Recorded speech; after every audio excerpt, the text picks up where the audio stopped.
Here is everything that you need to know about replacing a toilet flange ring, which is the equivalent of replacing a toilet, because you got to pop the screws out, lift the toilet up so you can get in there, do what you got to do. I wanted to make a dedicated video for this part 4 of this home renovation project. It's the most disgusting job that you probably will ever do. I'm actually lying. It's not that bad because you don't actually touch the poop or anything like that. The only tricky part is when you taking the toilet up, you got to unscrew these two bolts on the side, and you got to grab it, hug it. The best strategy I can tell you, don't try to lift it up like with your back, but instead like really sit on the toilet, but instead of facing the direction you usually face when you're actually taking a poop, face the opposite direction. So it's kind of like you're hugging it, and then you grab it from underneath, and then you kind of like wobble like a penguin. That's the best strategy if you're alone, if you don't have nobody else to help you. I was able to do that, get it out the bathroom, and you got to drain it. If you do have a drainer, easier option to just like pour it. Luckily, this is like in a lower level, so there is an emergency drain. I was able to pour that stuff in there, but there isn't as much water.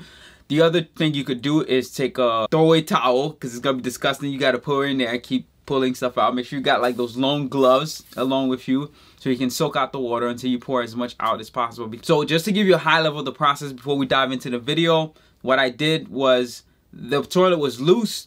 It wasn't in sturdy position, so I had to unloosen the bolts. They were rusted, all cracked. But it wasn't just the screws that were messed up, but the actual flange ring. The flange ring is this metal thing that goes around. It connects the flange and the toilet together. The flange is usually bolted. It's not really bolted, but it's underneath the flange, like it's secured.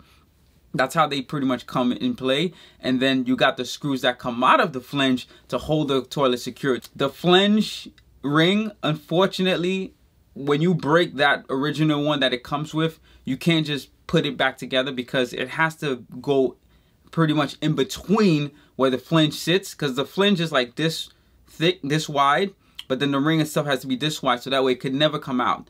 So what you got to buy is this 2-kit system. It's a repair kit from Odie. This is what it looks like. It pretty much comes on one side. You put one side here, one side there, and it snaps together, and then you can screw it, and then you're all done. But the good thing about this repair kit, what I like, is that it don't only uses the flange as the support, so that way as the toilet is being secured, it tightens it up, but you can actually use the concrete and use screw anchors with screws to make sure that the ring itself is very secured on the concrete, so it doesn't move out of place. Once I was able to secure it, at that point, then you use the wax free kit that you can get from Home Depot or Lowe's. Then it's a lot less messy. The only thing I would say is I tried to install the toilet before I removed the old wax entirely. I thought I cleared all of it out, but the best thing you could do is tip the toilet over entirely and use like a scraper that you would typically use to clear out like stuff on the sheetrock, remove things to completely get that wing out. And you probably want to use a wet towel as well and go around it. That part doesn't touch poops on the outside, because the poop goes in between that hole. I know it's a little disgusting and nasty, but make sure you don't eat before you do any of this work. That's all I can say. The kit usually comes with like extra padding, so if your toilet is a little bit higher, then you gotta use the extra padding. But if it's lower, you use the lowest one. It's gonna wobble a little bit, but once you secure it, it'll be pretty much tight in place. Let's dive into the video so that way you guys can actually see how this was done. Okay, doing a little filthy job. What happened was the toilet was moving and the screws, look at them, done for. Right, done for it. So first thing is, you're gonna find, if you ever come across this issue, and I didn't get to the solution phase yet, but you're gonna find that there's a ring around here. It looks like this, brand new, but the one I had in there was all rusted and beat up. And this is more of a repair kit. It comes in 2 pieces. The original one on there is already like in between this area and the bottom. Definitely wear gloves for this, because this is filthy. It doesn't smell like poop or anything like that, but it's just filthy. So you're gonna find the ring around it. So when I had to get rid of that, it wasn't too bad to remove it. I just used a multi-tool, so that is this. And you're gonna need a bi-metal blade. Don't get a standard one, you're gonna get a bi-metal blade. So this one covers nail and wood, but it worked. There's one that's specifically for metal, but this one's for nails and wood. because I didn't need much, just a little tab bit to cut like one side of the ring, because the original was like this. So I had to cut like one side so I can lift it up and pull it out. So that was first step, right? So this is the OD buy ring. Yeah, this is the label for it. Metal adjustable placement flange ring. What this does, from what I've seen, is this should sit on here, even though the one that was there before, it moves around a little bit. These have bolts, so you can bolt it to the concrete, and that's exactly what I'm gonna do. I have a metal drill bit and a hammer drill. I'm gonna put 2 screws so that way it can really hold this down. So then this will definitely not shift at all. This is gonna stay stationary. What you're gonna have is this piece that comes up, these screws that comes up, and this is what pretty much comes up here in the toilet, right? So this is gonna be brand new, and you tie it with the nut, and it should be all set. I just hammered the side because I needed this to fit. It has to sit in like the other one was. So I had to, as you can see, here is fine, but on this side, not so much. So all you need is, you know, the I forgot what this is called, chimney tool, right? And then you use the hammer, get around the brick. I wouldn't say use like some type of saw or anything like that, because it could get pretty dirty, and a grinder get pretty dirty. And it comes off pretty easily. Like, you just hammer it and you can chisel it, shape it exactly how you want it. So you just get the areas that you want. Because I don't need everything, just the areas to get it to sit in here.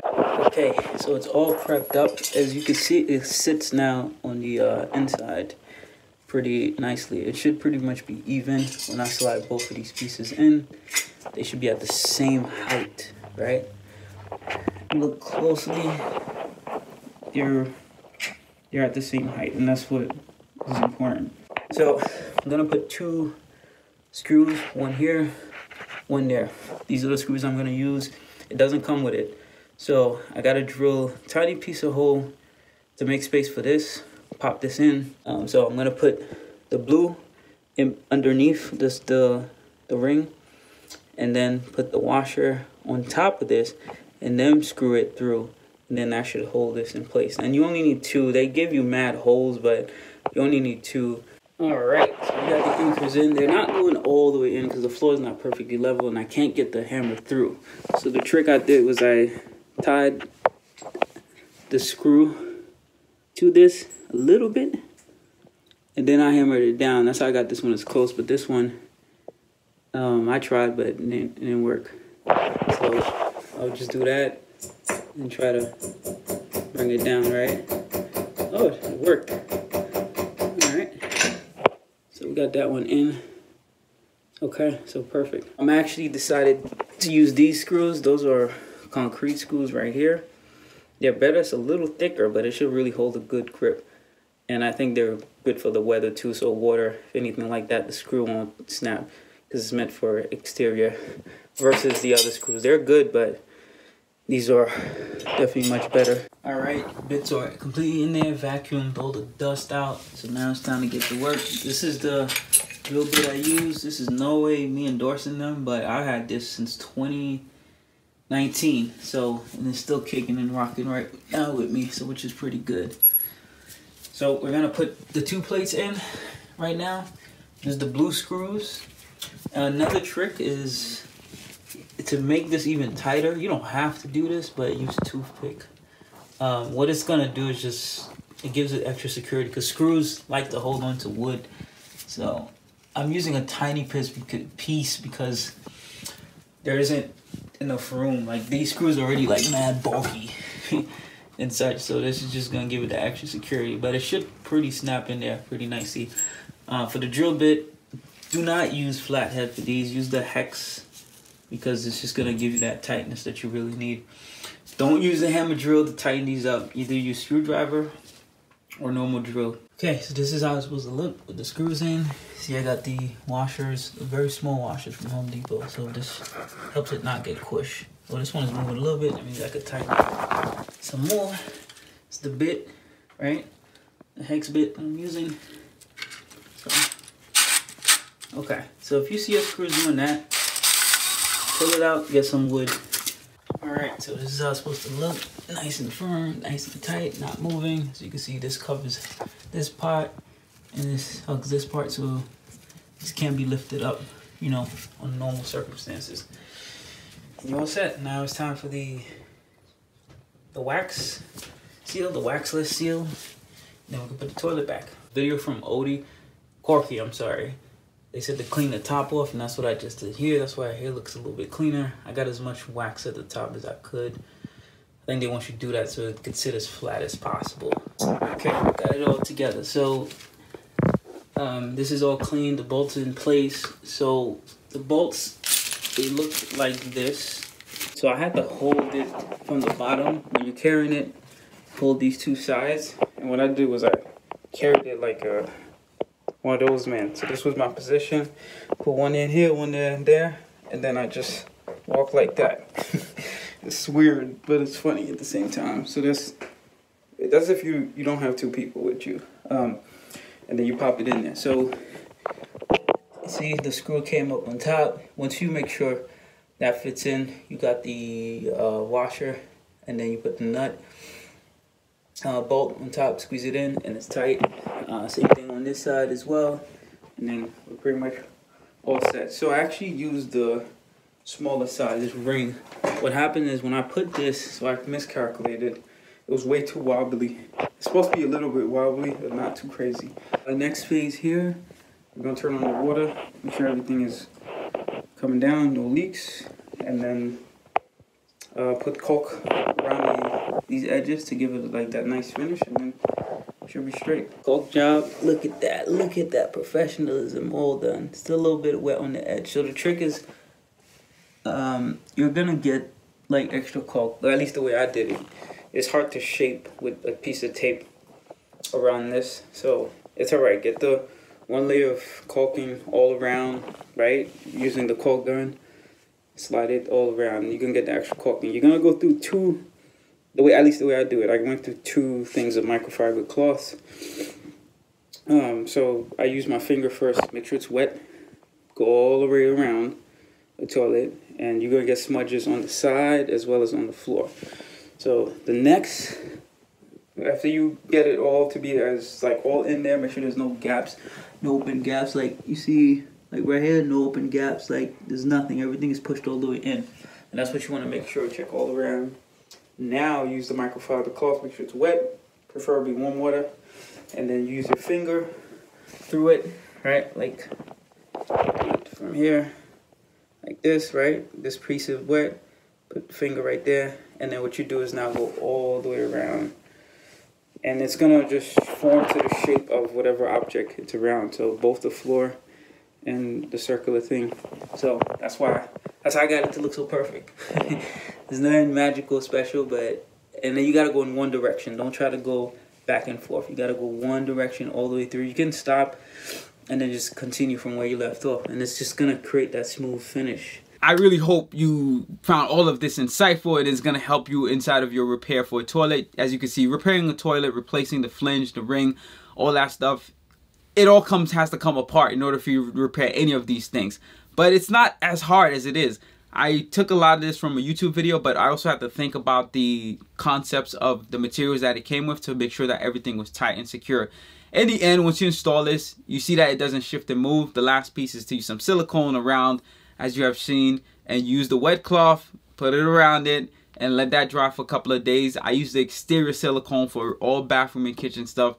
It's much better than the interior that they tell you that's waterproof. For some reason, the exterior one lasts way much better. Definitely a lot better when it comes to mold resistance, because it's really meant for outdoors, to be stronger for outdoors. It's a little bit more expensive, but it's definitely worth it.